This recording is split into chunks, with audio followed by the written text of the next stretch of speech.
Good day. This is the third in a series of videos designed to explain how to create predictive models which are simultaneously explicable and precise. The topic of today's video has to do with missing values. So we'll talk about what they are, how people have dealt with them in times past. We'll first get into the mathematics of it because, as we've said all along, mathematics tells you what arithmetic is useful and what arithmetic is superfluous. We'll see how that plays out in practice, and then we'll make some observations about what this means for categorical variables. So here we go. So here's the deal, is that missing data is a perennial problem. This happens all the time, and it's not a question of whether or not a certain data set is clean. It is simply that cleanliness has to do with the degree of the data. There's no clean data set in this world. And so then the question is, well, what do you do about it? And so, as I said, that's a perennial problem. You have to deal with this with any data set that you have. And so what do you do? And so these observations, or rather these suggestions here, come to us from elements of statistical learning. And I'm not picking on those guys. Those guys are great. They've done a lot for data science and statistical learning. I'm simply making the point that it's a very popular text, and these are some of the suggestions they make. But I've seen these other places as well. And so one idea is, well, look, you're just going to discard observations with missing values. But if you have a bunch of variables, the probability that at least one of them is missing in any given case, of course, increases with the number of variables you have. And so that doesn't seem like a particularly robust idea. Another suggestion is, well, just rely on the learning algorithm to deal with the missing values in its training phase. And so what is it? That's just passing the buck. So then you can just go back one step and say to the fellas who derived or programmed the learning algorithm, hey fellas, what'd you do with the missing data? And then another one is, well, you could impute missing values, right? So maybe if you have a missing value for a variable, you take the mean or the median of the places where that variable is populated, and you just use that for the value there. There's all sorts of different things that you could do. But again, just like our question about, well, how do you standardize variables, all of these suggestions really belie the fact that there doesn't appear to be an underlying theory for how to deal with missing data. Is there a canonical method to deal with this? And again, apparently there isn't, since all these suggestions are being given. So to explore what this might look like in practice, let's go to our good friend RStudio to get some intuition about how this could work. So on to RStudio. So here's what we're going to do. We're going to fabricate a data set here. We are going to create a target variable whose coefficients are 1, 2, and 3, and an intercept of 4. And just to make sure that we actually did that, we'll run a GLM on it. Sure enough, 1, 2, 3, 4. Those are our estimates, so good. We're not doing anything too foolish, at least not yet.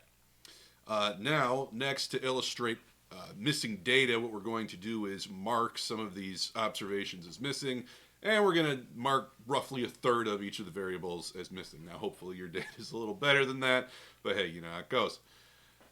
Now, one of the things that's going to be important as we go through this talk is the idea of in what situation you find yourself.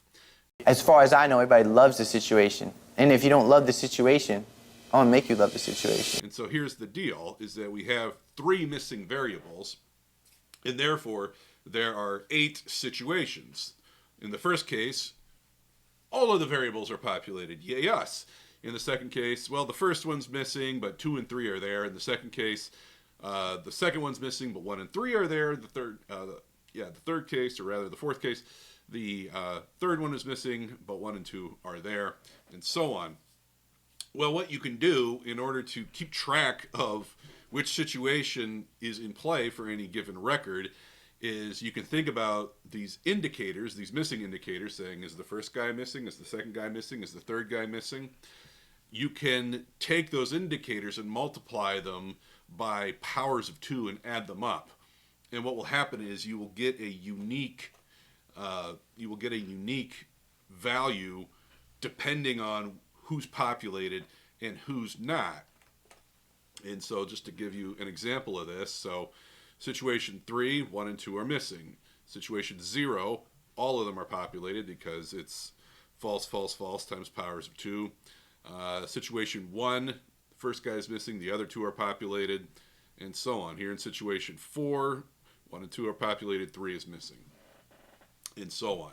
So you use the indicators of missingness combined with powers of 2 to mark in what situation you find yourself with each record. Now, to illustrate where we're going with some of this, let's create some bogus values for our variables where they're missing. Now you might say, that's even worse than imputation. And you'd be correct if we were just going to leave it that way, but we're not. Because we're also going to create these indicator functions which tell us precisely when the original variable was missing. And here's the intuition that we are going to expand to the general case. And we're simply going to start with a case. So let's just suppose we have exactly one variable, and we're going to make a model with it. You would say, well, what are you going to do? Well, sometimes it's missing and sometimes it's populated. Okay, so how about this? Where it's populated, we'll build a model, and where it's missing, because we don't have any information at that point, we are simply going to use the sample mean. Does that sound reasonable enough? And so here we build a model. It's called populated coefficients. Why is that? It's like, well, it's because in the data set that we feed into the model, that's precisely where the indicator that it's missing is off. So that is to say that the variable is populated. And so now here we'll build an intercept model, and you can tell it's an intercept model because it's just regressing against 1, regressing against the intercept column. And you can tell that what we've done is we've simply said, here's the data where the indicator's turned on. That is to say, we are just going to take a look at the sample average where the predictor variable is missing. And so now the real question is, okay, all well and good, is there a way to do this simultaneously so that I don't have to create 2 different models? And the answer is yes. What we're going to do is, and this is why we created those bogus values so that they wouldn't get rejected, I mean, among other things, by the GLM function, is we are going to put both the predictor variable and its indicator into the model, and that's the all coefficients model here. And so the idea here is that in sort of at first glance, what you would do is you would build 2 models. You would build one where the variable is populated, and then you would build a second one where the variable is missing and just use a sample value there, or sample average there.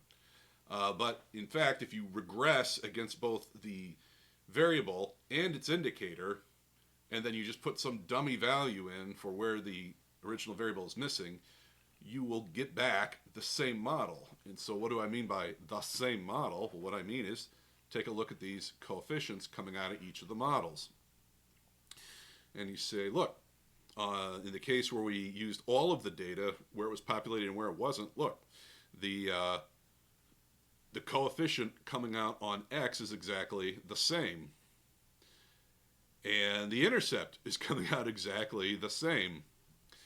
But you'll notice that we do not get the same value here. It's like, okay, well, we got 1.33 and 710. What happens if we add this to this? We get 1.97. Okay, that's not 7.1. Okay, so what's going on here? And the answer is quite simple, which is that, well, look, remember, where the variable was missing, we just used the dummy value of -1. Well, when you multiply -1 times 0.8769, and then you add that to this intercept, and then you add to that the coefficient on the indicator function, you get precisely the sample average where the data was missing in the first place. And so that's the intuition that we're going to try to expand here, is that you have sort of two situations in the case of one variable, where it's populated and where it isn't. Therefore, you want to build a model in each of those cases. And then you think to yourself, oh, wait a minute. If I'm mildly clever, I can figure out a way where I can create both of those models simultaneously. That's the idea. And so with that in mind, let us now go back to the slideshow. A few moments later. Okay, and now let's go through the mathematics of this. So now we're going to sort of think through some of the suggestions about data imputation, right? And so let's think about that suggestion. So with data imputation, they would say, okay, well, in the case that x1 is missing, let's just make x1 let's model x1 using everything else. Again, if you're using the sample mean, that's just simply, using an intercept model to impute values for x1. But this is the more general case, is when x1 is missing, you use everything else. And if x1 is not missing, then you just build your conditional expectation as per usual. But you should notice that when x1 is missing and you use the imputed value, implicitly then what you're doing is you have your conditional expectation, which is built off of x1 through xn. But x1 you're replacing with some function of x2 through xn, and then you also have x2 through xn here. So really that's just a function of x2 through xn in the case when x1 is missing. And so now in practice, when you're talking about n predictor variables, well, what does that mean? That means that there are 2n situations depending on which variables are missing for any given record. And so what does that mean? Well, that means in practice, because there's 2 to the n situations, that means there are 2 to the n different conditional expectations which need to be estimated. So that's a bummer. And so here's how we're going to deal with this problem, is we are going to enlarge the set of real numbers. Now, you might be saying to yourself, what does that even mean, to enlarge the set of real numbers? That seems kind of weird. But my rejoinder is that you actually are already used to doing this. So let me motivate that idea for just a moment here. So realize that when you think about just the counting numbers, 1, 2, 3, 4, 5, and so on, we realized long ago that that was insufficient for our conceptual needs as humans. We kind of needed some other number to demonstrate absence. That would be the real life interpretation of 0. Nothing's there. Something's absent. The mathematical interpretation of 0 is we want to solve the equation 2 plus x equals 2, and you cannot solve that equation with the natural numbers. So you enlarge the natural numbers. You enlarge the natural numbers to include 0. And now with that, we're very pleased with ourselves. But then we realize, we still don't have enough numbers, because now we don't have numbers to indicate not necessarily an absence, but rather a lack of something. And so we should say, there really should be, 3 lawn chairs here, but there aren't. So we're down 3 chairs. Mathematically, what that means is we want to be able to solve equations like this. So now that we've introduced 0 into our counting numbers, we want to be able to solve equations involving it. So here's 2 plus x equals 0. But we can't solve 2 plus x equals 0 with the natural numbers and 0. So we have to enlarge our number set to include negative numbers. So yay us. But wait. Negative numbers, that still doesn't help us all the way, because sometimes we want to think about things that are less than 1 but bigger than 0. So I take a pie. I want to be able to divide it into 2 pieces for 2 fellows. Now, I don't have a number to express a whole cut into 2. Arithmetically, or rather mathematically, what that means is I don't have a number to solve this equation here, 2 times x minus 1. I cannot solve this equation with simply the integers, and thus I introduce the rational numbers. But wait, the rational numbers still even aren't big enough because there are some numbers that I can't express with only rational numbers. And two of those examples are the square root of 2, and it's roughly a freshman, sophomore level exercise to prove that the square root of 2 is, in fact, irrational. It cannot be expressed as the ratio of two integers. And in fact, where does this come up? Well, if you have a unit square, right? So if you have a unit square, you know from the Pythagorean theorem that a squared plus b squared equals c squared, where c squared, or c represents the hypotenuse of the unit square, which means that it has length, square root of 2. So you can very easily and naturally produce lengths of irrational length. Similarly with pi. Now the proof that pi, what's amusing here is that the difference between square root of 2 and pi is quite vast when we're talking about the proof that they're irrational. So as I said, square root of 2, that's irrational. That is simply an exercise for sophomores in sophomores in college.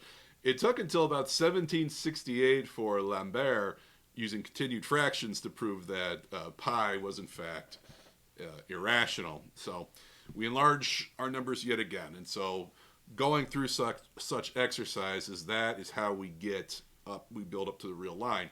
And so all I'm asking the viewer is that we do it again, is that the real numbers now seem insufficient for our purposes because we need to represent the idea of missing. We need to represent the unknown as such. And so here's what we're going to do. We're going to define the extended real line. So we're going to take the real numbers and we're going to add some other element, perhaps we'll call it z, to it, and we'll call that r bar. And so now what we're going to do is, for an extended real valued random variable, which means it takes real values or it takes the value missing, we're going to define an indicator function. And it turns on when the variable is missing, and it turns off when the variable is populated. And so now what we can do is, if we have some real valued random variable, not extended, but real valued random variable that we are perhaps trying to predict with extended real valued random variables, in the case of two variables, this is what we're going to do. We're going to take the number 1 and we're going to write it in a very odd way. We're going to write it as 1 minus the indicator for x1 times 1 minus the indicator for x2 plus 1 minus the indicator for x1 times the indicator for x2, and then plus the indicator for x1 times 1 minus the indicator for x2, and finally the product of the indicators. Now, why would we do such a thing? And the answer is quite straightforward, which is that what we're trying to do here is we are trying to represent every possibility that can occur when you have two variables on which you're modeling. And so each of these terms here represents what will happen. So this term is turned on if both variables are populated. This term is turned on if only x1 is populated. This term is turned on if only x2 is populated. And this term is turned on if both variables are in fact missing. And so then we write the conditional expectation of y given x1 and x2 in this fashion here. We're just using our good friend the distributive property. And then going, well, yeah, wait a minute, but in this case, in this term here, only x1 is populated. And in this term here, only x2 is populated. And in this term here, neither of them are populated. So really it just looks like this. We have a conditional expectation that relies on both variables where they're populated. One that relies only on x1 where it's populated, one that relies on x2 where it's populated, and finally just your straight expected value on the set where both of them are in fact missing. And so now what you do is you move on to how this looks in practice. And so in practice, here we go. For each of the 2 to the n situations, what we're going to do is we're going to create a model that uses whatever subset of variables is populated. And so we're going to have to create 2 to the n models. And we go, oh gosh, how are we going to do that in some reasonable fashion? That is to say, how can this be done simultaneously? And the answer is, well, here's what we're going to do. For each predictor, you create your indicator function that indicates when it's populated or missing. You impute to it some dummy value, that is to say, you impute to x, the predictor variable, some dummy value when it's missing. I like to choose the minimum -1 because it's by definition not in the data. And then what we're going to do in the case of at least the 2-variable case, we're going to create 4 sets of terms. These are the terms against which we will regress when everything's populated. These are the terms against which we'll regress when x1 is missing, but x2 is populated. These are the terms against which we'll regress when x1 is populated, but x2 is missing. And this is what we're going to regress against when neither of them is populated. All right, so for each predictor then, in the more general case, we're going to create the indicator. We're going to impute the missing values with some dummy value. But then what we're going to do is we are going to create indicators of the form, just a bunch of factors. And what are those factors? Well, they're either the indicator or 1 minus the indicator. So when they're the indicator, that's indicating that the variable is missing. When it's 1 minus the indicator, it's indicating that it is populated. And then we're going to look at all of those products like that, and we're going to multiply the variables which are indicated to be populated, that is to say, this variable is turned on, by the indicator with the indicator. And so what this is going to create is this many terms, 2 to the n times n plus 2 terms. And then once you've created all of those terms, each one representing a different situation, when you regress against all of them, that will be the equivalent of creating the 2 to the n different models.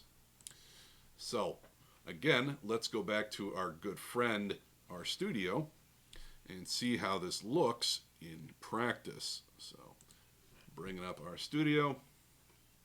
All right, so here is where we create what I refer to as the full design matrix. And let's get those names. All right, so now let's take a look at what this looks like in practice. So you can see here all of the different possibilities. So here here are the columns for when everything's populated. So we've got a column for each of our 3 variables, and then one for our intercept term. When x1 is missing, we're in situation 1, so we don't need x1, we just need x2 and x3. These are the columns for situation 1 for x2 and x3. And here's the intercept for situation 1. In situation 2, x2 is missing, and we just need the columns for x1 and x3, so here they are, and here's the indicator for situation 2, or intercept column for situation 2, and so on. So this now, we've taken our 3 variables. Originally we just had 3 predictor variables, and now what we've done is we have created indicator functions, and then we've created columns corresponding to each of the possibilities for who's missing and where. All right. Include our target in our data set. And then total model. So just to give you an idea here, let's take a look at the formula here.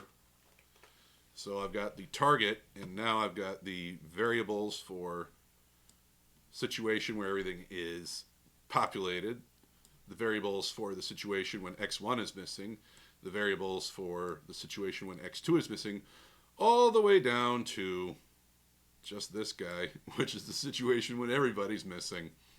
And because we have included an intercept column for each of these, we tell the function, the GLM function, hey, don't throw in an extra intercept column. We've got it handled because we're so clever. So we create that model, and then we create the predictions from that model. And now to prove to you that, in fact, yes, we do, in fact, We have, in fact, simultaneously created all 8 of those models. What you can do is you can do something like this. We are going to simply look at, so the total model here, that's just whatever came out of the predict function. That's all 1,000 predictions. What we're going to do is we are going to look at the predictions, but only for each of the different situations. And we are going to compare that with what comes out of a GLM when you regress against all those guys, where the situation is built precisely on the data for that particular situation, and then look at the fitted values that come out of that. And what do we see when we do this? Well, lo and behold, the difference between what came out of creating all of those models simultaneously versus creating them individually, when you compare the predicted values on the data, they agree to the 13th, 14th decimal place. So I'm okay with that level of precision. Hopefully you are too. So with that in mind, that kind of showed that it works. I want to get back to the slideshow now and show how this works in practice when you are talking about categorical variables. So there's actually a simplification that takes place if you know ahead of time that you're dealing with a categorical variable. And it's exactly what you think it is. So I'm going to go through a bunch of math in these kind of upcoming slides, but just keep the goal in mind that if you have a variable like state or something like that, so in the United States we got 50 states. If it's possible that state is missing sometimes, what that really means is you have 51 states. You've got the states, and then you've got the state called missing.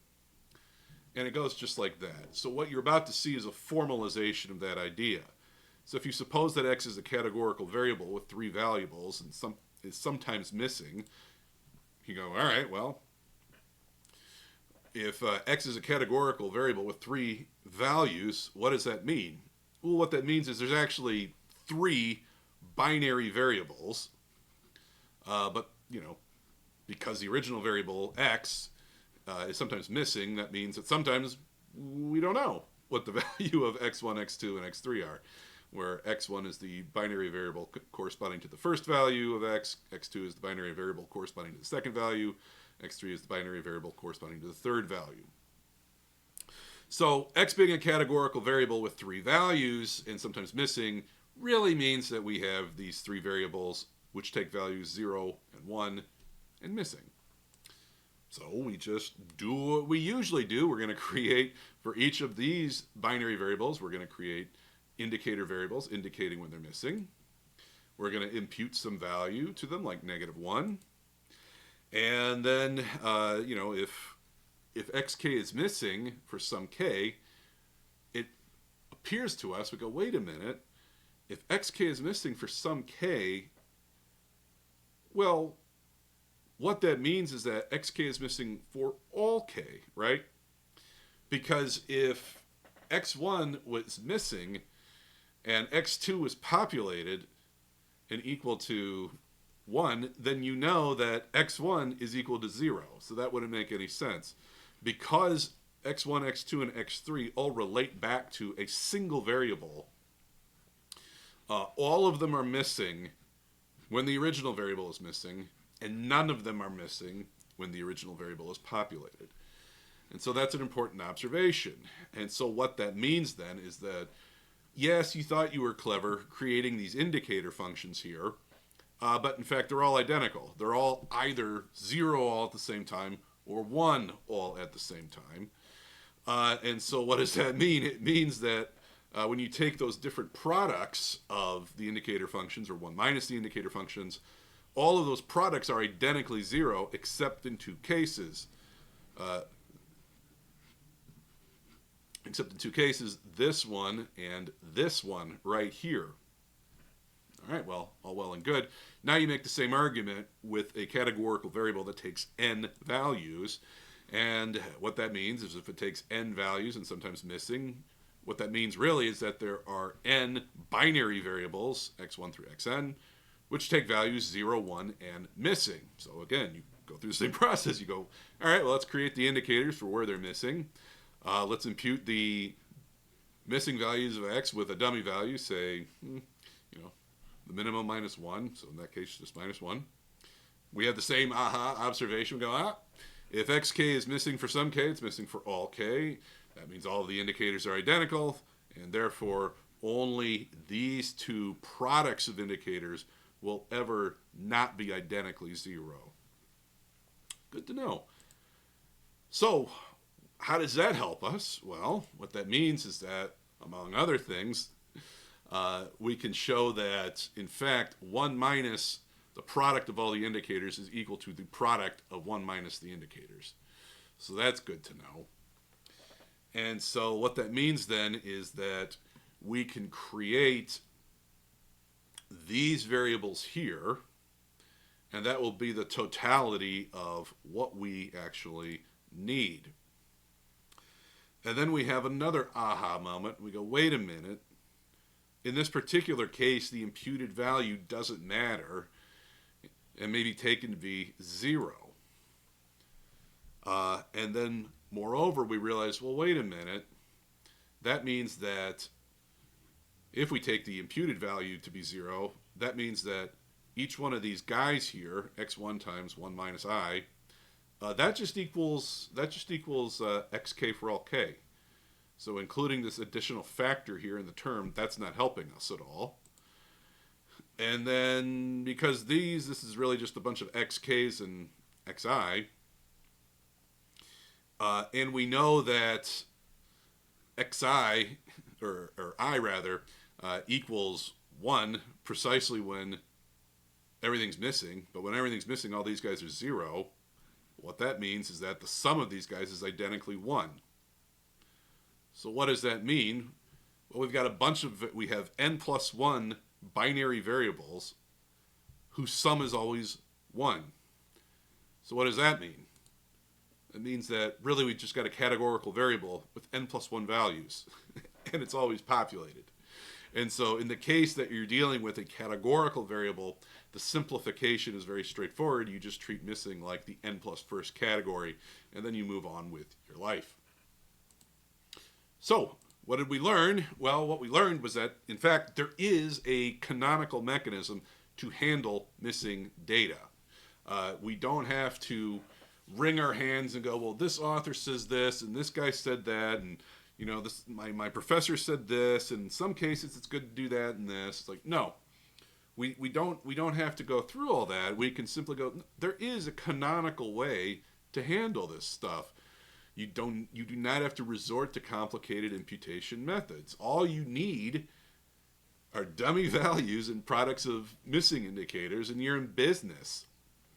And moreover, categorical variables may be considered populated simply by treating missing values as a legitimate value.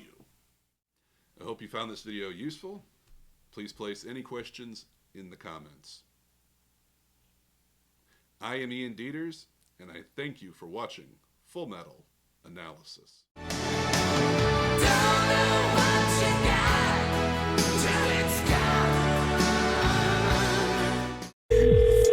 Central Cab. Can I get a taxi for 6 people? It's a cab for you, sir. Yes. And what is your name, sir? Situation. Huh? Situation.